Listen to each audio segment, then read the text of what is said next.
Ko bulbuli pjevajmo, Allah, Allah, recimo. Ko bulbuli pjevajmo, Allah, Allah, recimo. Bonjour.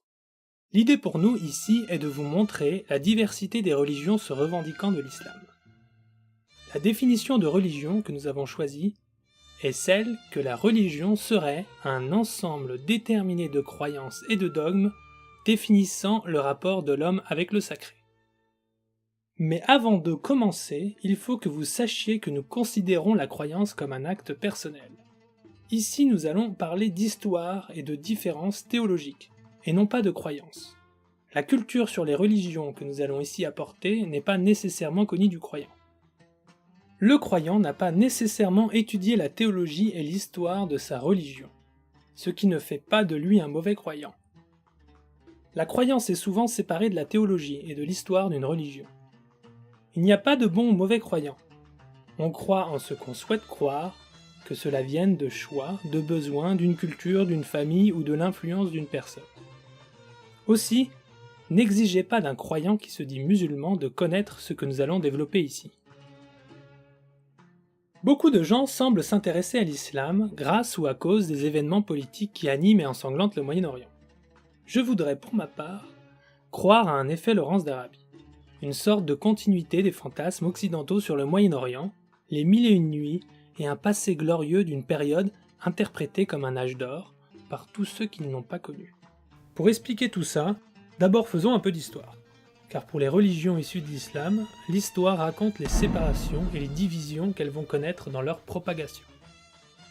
Vous connaissez pour la plupart le nom du prophète Mohammed. Qui ne connaît pas le nom de Mohammed aujourd'hui? Ce que vous ne savez peut-être pas, c'est que dès sa mort en juin 632, la succession ne se fait pas sans heurts. La petite histoire raconte que pendant qu'Ali prépare la cérémonie avec la famille du défunt, Abou Bakr réunit ses fidèles, son Oumma à lui, pour se faire élire commandeur des croyants. En l'occurrence, la Oumma à cette époque est constituée des élites médinoises, c'est-à-dire les membres de la tribu de Quraysh, la tribu de Mohammed. Il faut connaître comment fonctionne le tribalisme arabe pour mieux cerner les jeux de pouvoir dans l'histoire du Moyen-Orient. À noter qu'il y a souvent plusieurs clans dans chacune des tribus. Concernant le mot Umma, celui-ci peut prendre plusieurs sens. Son étymologie vient du mot mère, il était utilisé pour exprimer le groupe, la communauté, la nation, puis très rapidement le terme a pris aussi le sens de solidarité entre les croyants. Concernant la succession de Mohammed, un premier conflit est évité, et Ali, le mari de la fille du prophète, Fatima, qui aurait pu prétendre à la succession, reconnaît finalement l'autorité d'Abou Bakr qui devient calife. À cette époque, l'empire musulman doit composer avec des populations de Mésopotamie fraîchement conquises qui ont eu une longue histoire dans l'empire byzantin et l'empire perse. Abou Bakr désigne comme successeur Omar et meurt en 634. Le règne d'Omar dure 10 ans, puis celui-ci est assassiné en 644. Omar a pourvu 6 personnes avant sa mort pour choisir son successeur. C'est Othman qui est désigné, un des premiers convertis à la secte chrétienne de Mohammed. Oui, je dis secte chrétienne, car à l'instar des chrétiens, vus comme une secte juive à ses débuts, on voit les musulmans comme une déviance chrétienne dans le contexte de l'époque. Othman fait fixer définitivement les textes du Coran, et se trouve accusé de népotisme, c'est-à-dire de favoriser ses proches et familles dans l'obtention de postes. Il meurt assassiné en 656. Ali a grandi, et se considère comme le successeur légitime pour devenir calife. Ses partisans le pressent d'agir, et les puissants musulmans de Médine le nomment 4e calife. À la Mecque, 2 armées se lèvent pour s'opposer militairement à sa nomination. L'armée d'Ali triomphe de ses 2 concurrents, Talha et Az-Zabaïr, à la bataille du Chameau. Muawiyya ibn Abu Sufyan, gouverneur de Syrie, refuse toujours de prêter allégeance à Ali. Il affirme qu'Ali doit d'abord appliquer la loi du talion au meurtrier d'Othman, dont lui-même est un parent. Et suite à cela, alors il fera allégeance. On avait témoigné devant Muawiyya que Ali avait approuvé le meurtre de Uthman, et que c'était pour cette raison qu'il n'appliquait pas le talion. Ce témoignage, dont l'authenticité est incertaine, contribua à nourrir le litige. De son côté, Ali exige la reconnaissance immédiate de son autorité califale. Il pense que le calife a le droit de combattre ceux qui ne reconnaissent pas son autorité. Les deux parties lèvent deux armées qui comptent des dizaines de milliers d'hommes. Elles se rangent l'une en face de l'autre dans la plaine de Siffin. Après des escarmouches entrecoupées par une trêve, en Muharram 37, juin-juillet 657, et des pourparlers, ils reprennent la bataille. Il eut une semaine de combat entre cavaliers et fantassins, puis éclate une violente mêlée. La nuit du grondement. Les deux camps comptent de nombreux blessés et morts. Le sort de Muawiyya paraît chancelé, et l'armée d'Ali domine. L'élite de la population locale, syrienne, réclame la fin des hostilités et le jugement du Coran. Amr, un conseiller de Muawiyya, lui propose alors de faire hisser par ses soldats des exemplaires du Coran sur les lances pour provoquer une trêve. Il signifie ainsi à son adversaire qu'il accepte de s'en remettre aux indications du Coran. Ali accepte cet arbitrage temporel, et les deux armées mettent bas les armes. L'arrêt des combats provoque le mécontentement de certains partisans d'Ali. C'est la naissance du mouvement des Kharidjites, issu du verbe kharaja, en arabe sortir. Le terme aurait été donné par Ali. Ainsi, les Kharidjites constituent la première dissidence de l'islam, et revendiquèrent dans cette bataille la position selon laquelle le jugement ne revient qu'à Dieu. Selon eux, Dieu s'exprimait par les succès de l'armée d'Ali, et cette idée va influencer le mouvement kharidjite. Il faut comprendre qu'à cette époque-là, pour les hommes, les victoires et les défaites étaient interprétées comme résultant de faveurs divines. Aussi, une victoire signifiait que Dieu était derrière ses combattants. Et les kharidjites pouvaient donc penser que Dieu était avec eux pour continuer les hostilités. Pour l'arbitrage, Ali et Muawiyya choisissent alors chacun un juge. Durant ce débat, Abu Moussa, le juge choisi par Ali, ne prend parti ni pour Ali ni pour Muawiyya. Amr, le juge choisi par Muawiyya, ne voit pas pourquoi on devrait exclure Muawiyya du califat. Alors que selon lui, Ali devrait prendre ses responsabilités et quitter son poste. Finalement, les juges tombent d'accord sur le fait de soumettre le poste de calife à l'élection et d'en exclure Ali. Aussi tout le monde se sépare, et les riches notables syriens convertis nomment Muawiyya prince des croyants et premier calife de la dynastie des Omeyyades. Les fidèles d'Ali n'acceptent pas cette déposition et considèrent Ali comme un successeur du prophète. Ali meurt assassiné à Koufa en Irak par des Kharidjites en 661. Il sera considéré comme un martyr de l'islam par ceux qu'on appelle chiites aujourd'hui. C'est même le premier martyr de l'islam pour les chiites. La rupture entre ceux qui seront appelés chiites et sunnites est consommée à la bataille de Kerbala en octobre 680. Le calife omeyyade, Yazid, fils de Muawiyya, vainc la rébellion d'Al-Hussein, fils d'Ali qui y trouvera la mort et sera vénéré par les chiites jusqu'à aujourd'hui. Vous avez peut-être déjà entendu parler du pèlerinage de Kerbala en hommage à Hussein. Le terme Shia, lui, peut se traduire par l'essence de suiveurs et disciples. Ce terme à l'époque était utilisé pour désigner les partisans d'un imam guide de la famille du prophète. On disait alors les chiites d'Ali, tout comme les chiites d'Abou Bakr. Par extension, l'utilisation répétée dans le temps du terme chiite d'Ali et sa prononciation orale ont amené certains à ne dire plus que les chiites plutôt que les chiites d'Ali. Les partisans d'Ali se considèrent au départ comme des alides, les supporters de la famille d'Ali, et non pas comme des chiites. En 756, le calife omeyyade Yazid cherche à massacrer la descendance d'Ali à Fak, pour résoudre la menace qu'il représente pour lui. Raté.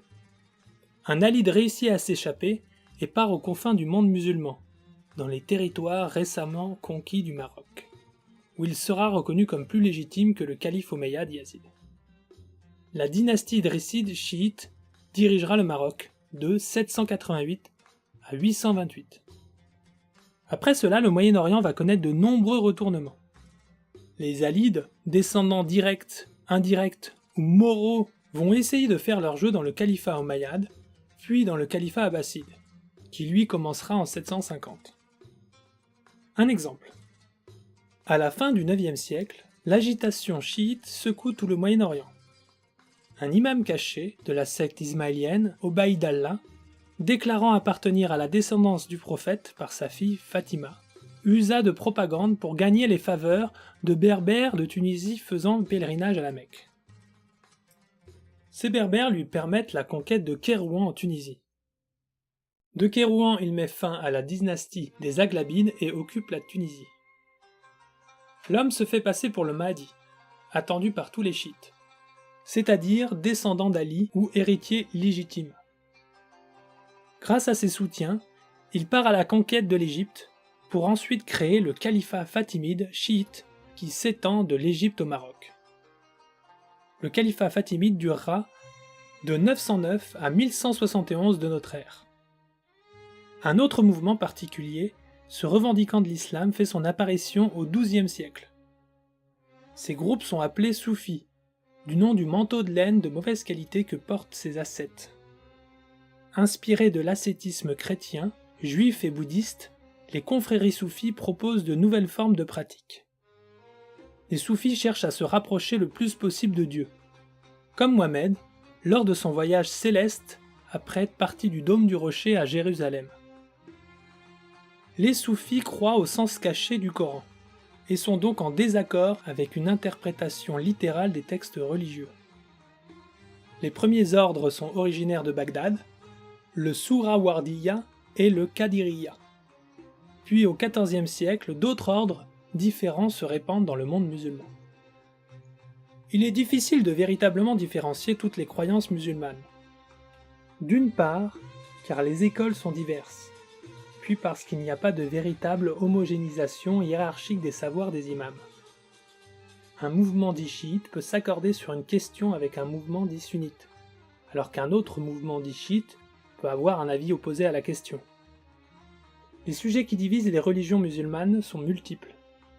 Les questions générales qui se posent au départ et qui diviseront rapidement sont, concernant la question du calife, le commandeur des croyants, doit-il nécessairement être de la famille du prophète ? Doit-il venir de la tribu du prophète ? Doit-il venir des élites musulmanes ou de n'importe quel croyant ? Concernant l'imam, qui peut être imam ?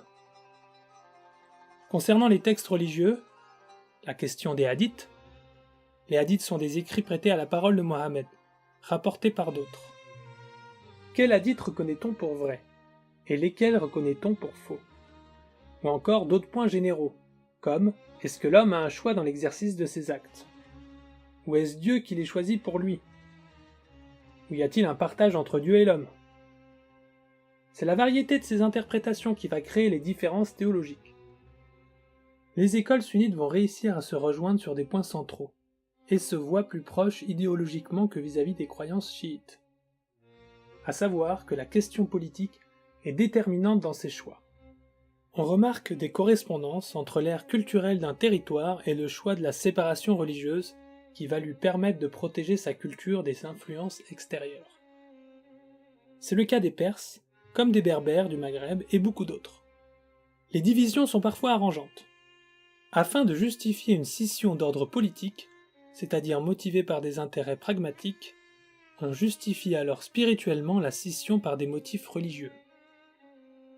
Trouver une classification de chacune des croyances musulmanes concernant la théologie de fond est une tâche ardue. Aussi, nous avons choisi de prendre les critères les plus couramment utilisés, même si cette classification est selon nous incorrecte au vu de la définition du terme religion choisi, et qu'elle traduit un positionnement politique plutôt que théologique. Ainsi, nous vous présenterons 4 vidéos concernant 4 groupes de croyances musulmanes. Les mouvements religieux sunnites, qui composeraient plus des 2 tiers des croyants de tradition islamique, et ne reconnaissent pas la légitimité d'Ali et de ses descendants au califat, les mouvements religieux chiites, qui reconnaissent Ali comme premier imam, voire comme un dieu à l'instar des Goulates, les mouvements kharidjites, nommés ainsi par Ali, et enfin les ordres soufis. Ces groupes s'accordent néanmoins sur ce qu'on appelle les 5 piliers de l'islam. En premier, la shahada. La shahada est un témoignage de foi. J'atteste qu'il n'y a pas de divinité en dehors de Dieu et Muhammad est l'envoyé de Dieu. Cette shahada peut suffire selon certains courants pour devenir musulman, même s'il n'y a pas de pratique suivie derrière. Ensuite, la salah, l'accomplissement des prières quotidiennes, 5 fois par jour, plus ou moins obligatoire selon les courants. Le saum, le respect du jeûne, pendant le ramadan, ou de tous les jeûnes issus de l'islam, comme l'Archoua et Shawwal. La zakat, l'impôt au départ pour les pauvres, puis après l'impôt d'État. Et enfin le Hajj, le pèlerinage à la Mecque, reprenant les traditions antérieures païennes dans le Hedjaz de l'ère pré-islamique. Les Kharidjites ajoutent eux un 6e pilier, celui du djihad. Abnégation, effort, résistance, lutte ou combat, voire guerre sainte, selon les interprétations. Ces influences seront reprises par le wahhabisme ou salafisme radical, appelé péjorativement takfirisme. Aujourd'hui, le djihad est à toutes les sauces. Il se trouve être entre un effort contre soi-même pour appliquer les principes de sa foi et un combat contre l'autre qu'on ne reconnaît pas comme croyant légitime. Maintenant, il est temps de choisir ce qui vous intéresse.